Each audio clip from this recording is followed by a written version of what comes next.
The Holy Gospel according to the 9th chapter of Mark. Jesus and the disciples went on and passed through Galilee. He did not want anyone to know it, for he was teaching his disciples, saying to them, "The Son of Man is to be betrayed into human hands, and they will kill him. And 3 days after being killed, he will rise again." But they did not understand what he was saying and were afraid to ask him. Then they came to Capernaum, and when he was in the house, he asked them, Jesus asked the disciples, "What were you arguing about on the way?" But they were silent, for on the way they had argued with one another who was the greatest. He sat down, called the 12, and said to them, "Whoever wants to be first must be last of all and servant of all." Then he took a little child and put it among them, and taking it in his arms, he said to them, "Whoever welcomes one such child in my name welcomes me, and whoever welcomes me welcomes not me, but the one who sent me." This is the gospel of the Lord.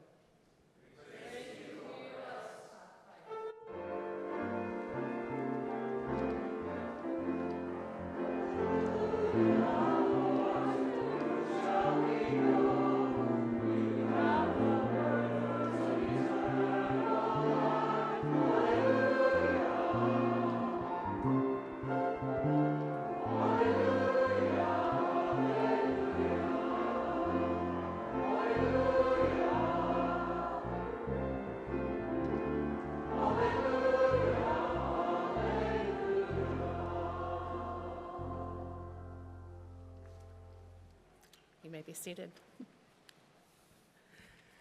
Well, good morning, everyone. It is lovely to be here with you again at the start of another school year. Woohoo! Here we go. Yes. For those of you I haven't met yet, my name is Pastor Chelsea Globe, and I serve as pastor for Lutheran Campus Ministry at the University of Washington. And we live here at University Lutheran with you all, cohabitate in this space with you. I share the office space with you and share a wall with Pastor Andy. And we are gearing up for another year of campus ministry. Classes start this week on campus. And so this coming up is my busy week. I always tell other pastors, this is my Holy Week and my Christmas Eve rolled into one, an equivalent of busyness for me. I've got events that start today and every day of the next week as we're getting out there and recruiting students during dog days, as they're called in this orientation time. And then classes start Wednesday.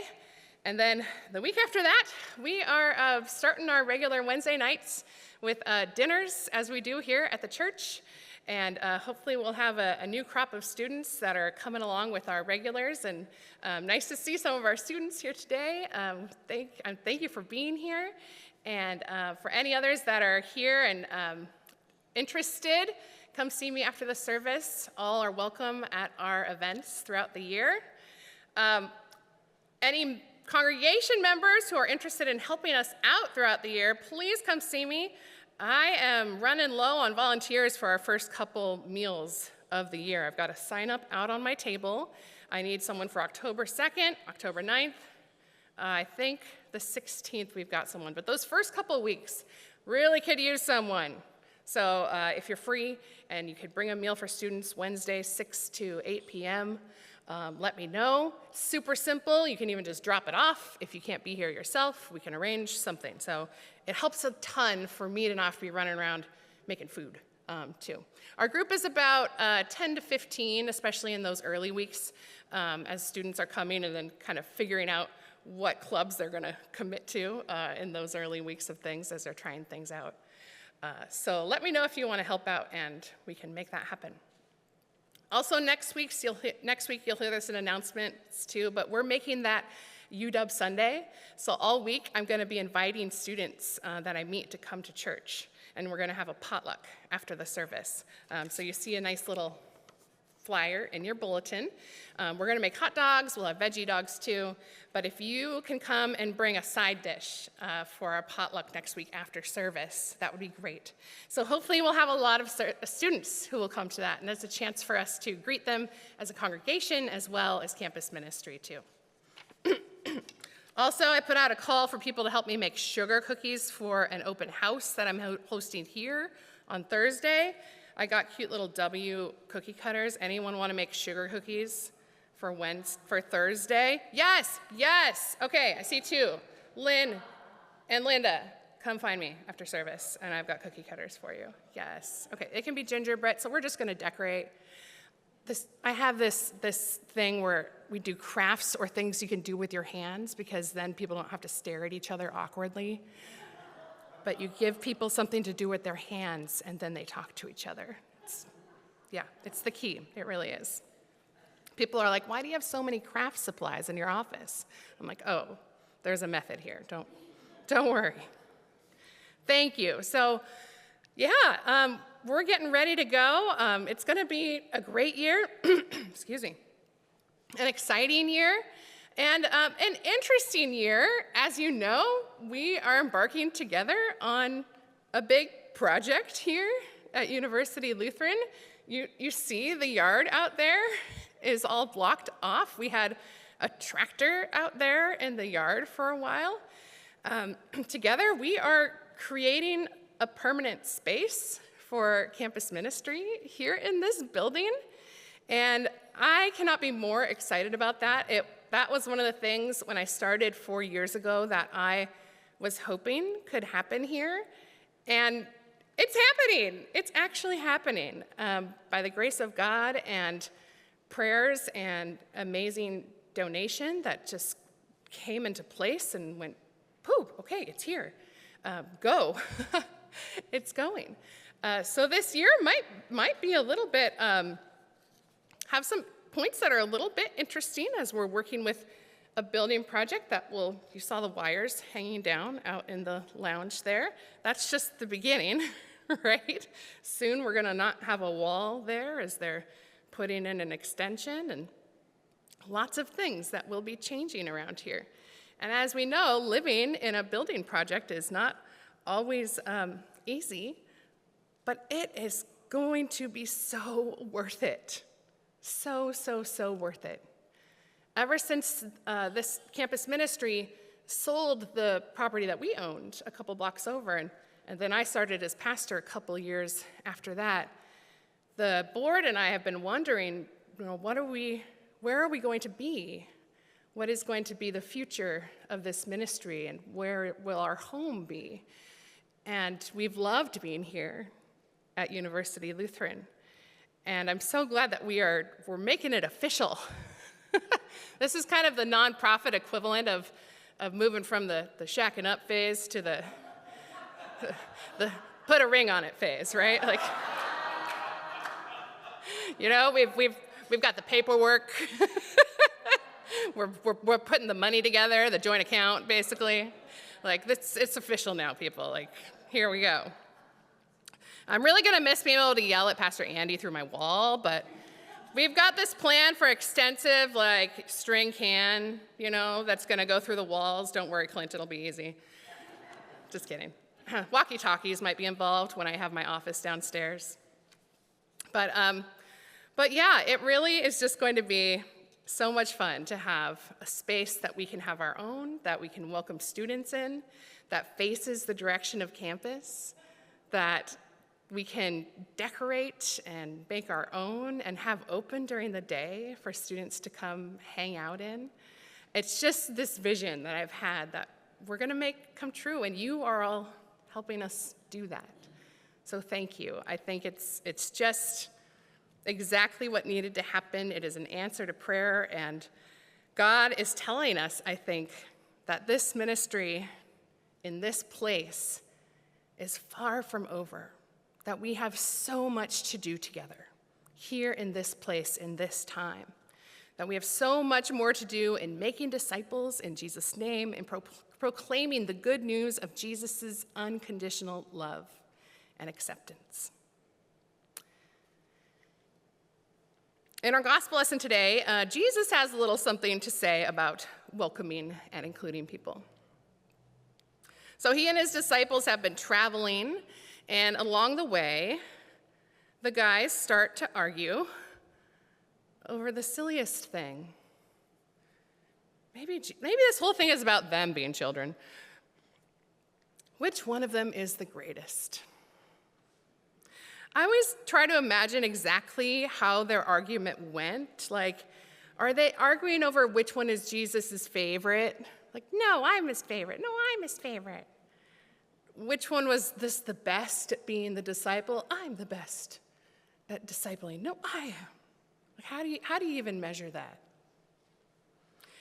And then I always hear Jesus' question in this kind of mischievous gotcha voice.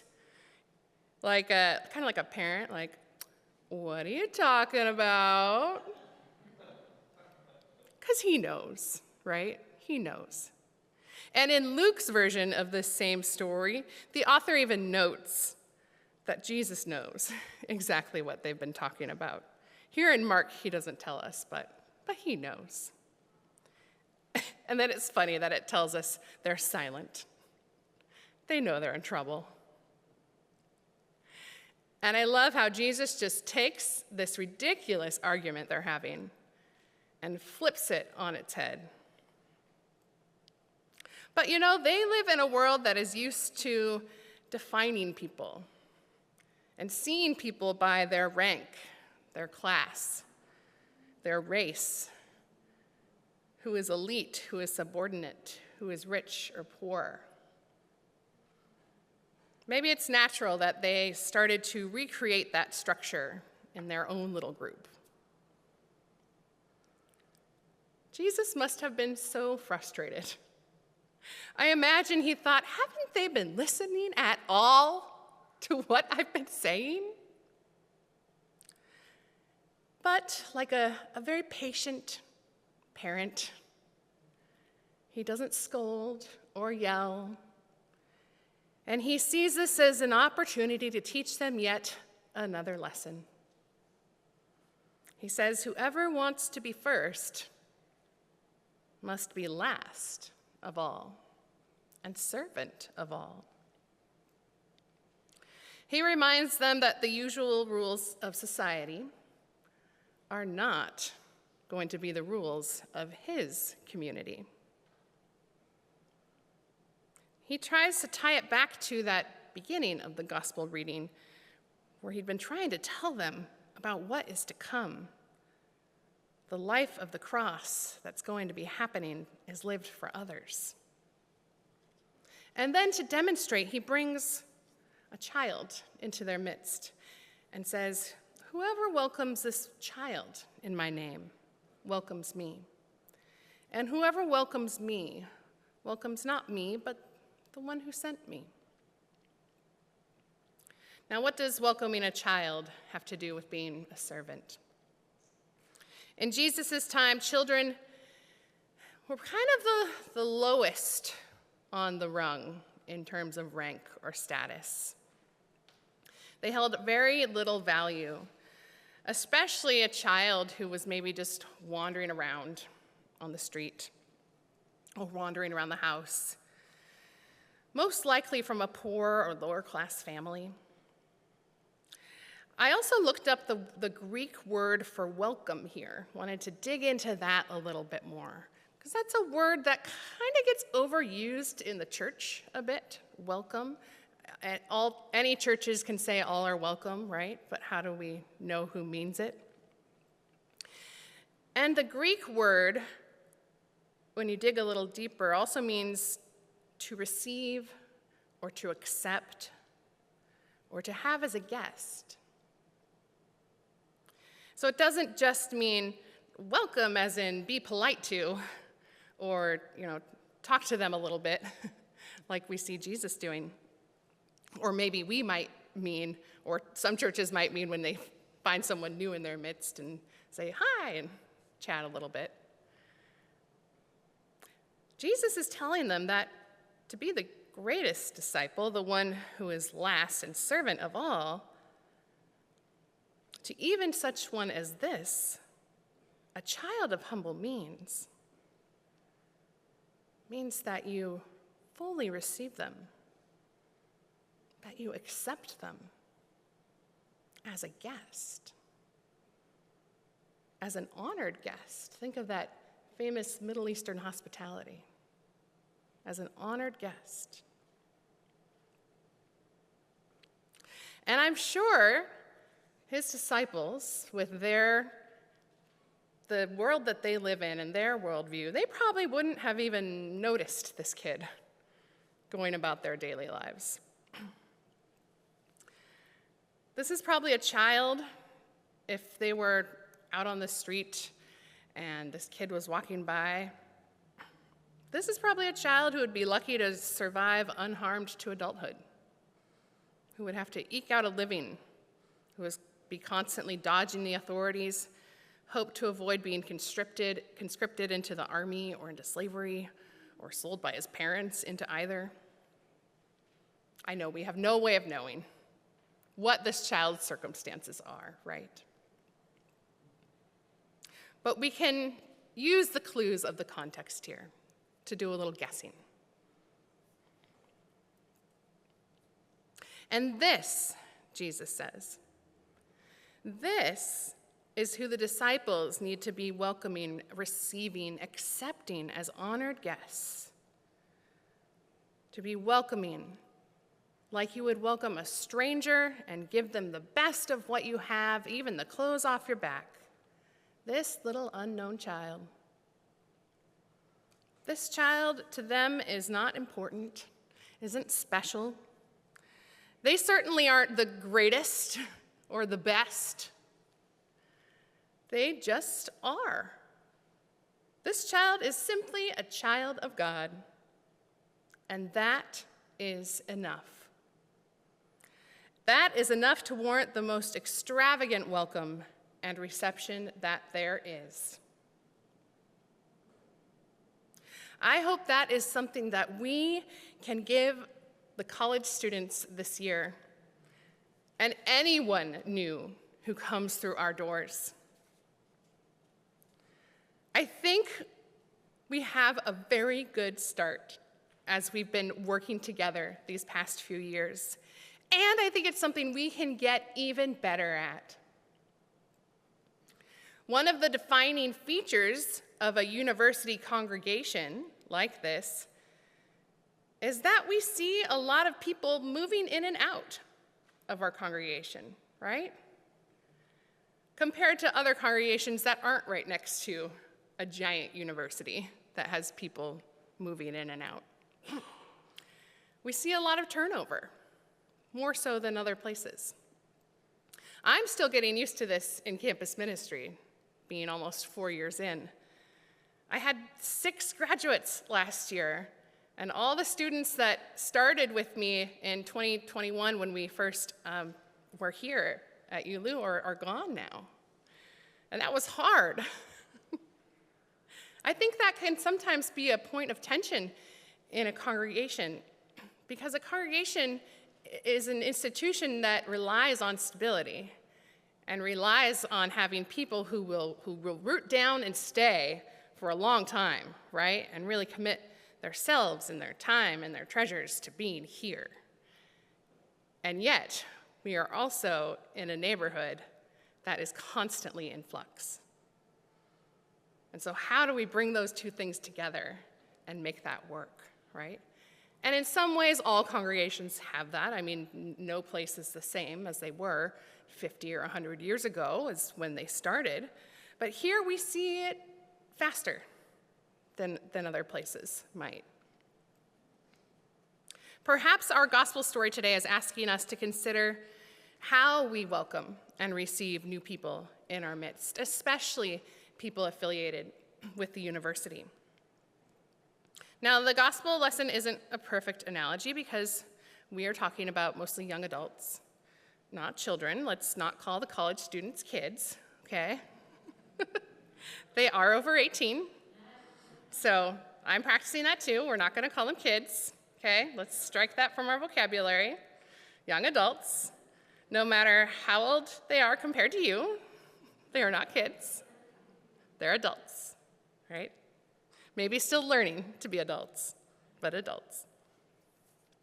But if we take this story of Jesus and the disciples to be one about serving those who are on the margins, to serving those who have the least amount of power in society or in a structure, who are neglected, who are without power, then we can ask, who is most without power in this community?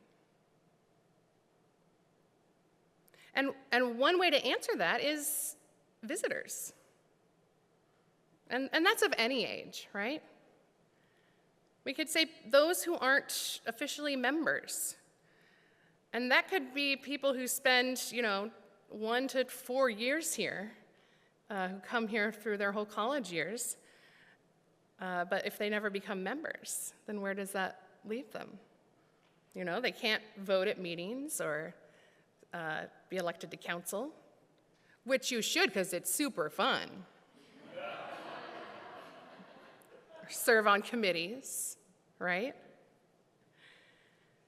As a congregation with the higher proportion of these transient members, how can we do a better job of welcoming and receiving as honorable guests, as family even, those who show up here for as little or as long as we get to have them? And it's really hard. It's hard to love these young adults, these students, and then let them go, knowing that they probably won't be here for a long time. And we've done that together with young people for a couple of years now, and it doesn't get easier. We've had to say goodbye to some people that we love who have gone on to other things. But I also know that the more we can invite those visitors in, to go beyond a visitor to whatever the next step is. There's got to be something between visitor and member, right? Like maybe we need like student member, like a new category. Let's work on that. When we can move to that next step, then the lives of those young people and the lives of this community are enriched. The lives of all of us are enriched. And those people feel included and really fully welcomed and accepted. And that hospitality, that accepting as guests, but family too, is there as well. And there's a lot of ways that we are doing that. I mean, you have campus ministry here.